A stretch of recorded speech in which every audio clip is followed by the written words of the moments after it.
In this video, I will teach you on how you can buy Robux on Roblox. This is a step-by-step guide so you will be able to follow easily.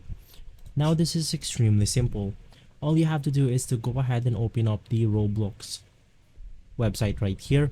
This can also work for the Roblox application on your mobile devices or the Roblox application on your Windows computer. Now right after opening up or logging in your account, you can just go ahead and navigate through this button right here, which is basically the Roblox icon.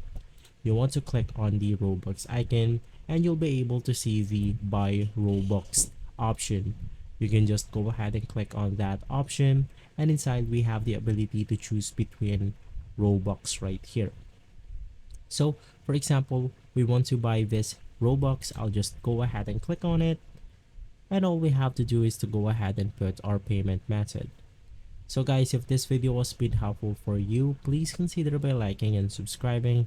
I'll make sure to see you again next time, and as always, thank you.